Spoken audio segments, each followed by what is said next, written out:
ലക്ഷദ്വീപിൽ തൊഴിലില്ലായ്മ രൂക്ഷം. 5 വർഷമായി നിയമനങ്ങൾ നടക്കുന്നില്ല എന്ന പരാതിയുമായി ലക്ഷദ്വീപ് വിദ്യാർത്ഥി സംഘടന 2500ഓളം ഒഴിവുകളിൽ നിയമനം തടഞ്ഞതിന്റെ വിവരാവകാശ രേഖകൾ പുറത്തുവിട്ടു. അഡ്മിനിസ്ട്രേറ്റർ തൊഴിലവസരങ്ങൾ നിഷേധിക്കുന്നതായും തസ്തികകൾ ഇല്ലാതാക്കാൻ ശ്രമിക്കുന്നതായും ആരോപണമുണ്ട്. ആരോഗ്യമേഖലയിലടക്കം ആക്ഷേപം നേരിട്ടതോടെ ലക്ഷദ്വീപ് സ്റ്റുഡൻസ് അസോസിയേഷൻ നിയമസഹായം തേടി.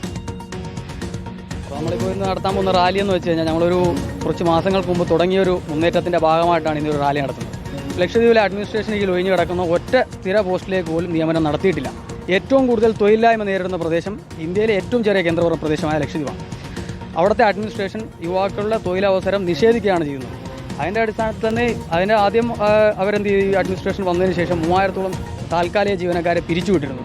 നിയമനം ഷാബാസ് അഹമ്മദ് വിവരങ്ങളുമായി നമ്മളോടൊപ്പമുണ്ട്. ഷാബാസ്, വിവരാവകാശ രേഖകളുടെ അടക്കം പിൻബലത്തോടു കൂടിയാണ് ആരോപണം.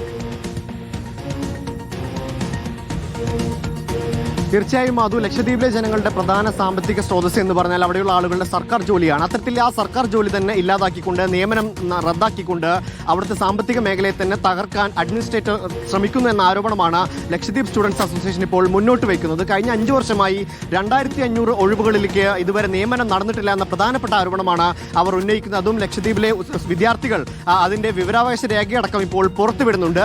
അതോടൊപ്പം വിവിധ ഒഴിവുകൾ ഇല്ലാതാക്കാനും ശ്രമം നടത്തുന്നുണ്ട്. അതിന്റെ ഭാഗമായി കഴിഞ്ഞ മാസങ്ങളിൽ പോലീസിലെ 100ഓളം ഒഴിവുകൾ ഇല്ലാതാക്കിയെന്നും ലക്ഷദ്വീപ് സ്റ്റുഡൻസ് അസോസിയേഷൻ പറയുന്നുണ്ട്. പ്രധാനപ്പെട്ട പ്രശ്നം ആൾക്ഷാമം ആരോഗ്യ മേഖലയിലടക്കം രൂക്ഷമാണ് എന്നതാണ്. ഈ ആളുകൾക്ക് ലഭിക്കേണ്ട സേവനമടക്കം ഇതോടുകൂടി ഇല്ലാതാകുന്നു എന്ന പ്രധാനപ്പെട്ട പ്രശ്നം അവിടെയുണ്ട്. അതോടൊപ്പം ലക്ഷദ്വീപിലെ സാമ്പത്തിക മേഖലയെ തകർക്കാൻ അഡ്മിനിസ്ട്രേറ്റർ ശ്രമിക്കുന്നു എന്നതടക്കം ഈ ലക്ഷദ്വീപ് സ്റ്റുഡൻസ് അസോസിയേഷൻ പറയുന്നുണ്ട്. നിരവധി അഭ്യസ്തവിദ്യരായ ചെറുപ്പക്കാരും വിദ്യാർത്ഥികളും അവിടെ നൽകിയത് വലിയ പ്രതിഷേധമാണ് വിദ്യാർത്ഥികളുടെ ഭാഗത്തു നിന്ന് ഉണ്ടാകുന്നത്.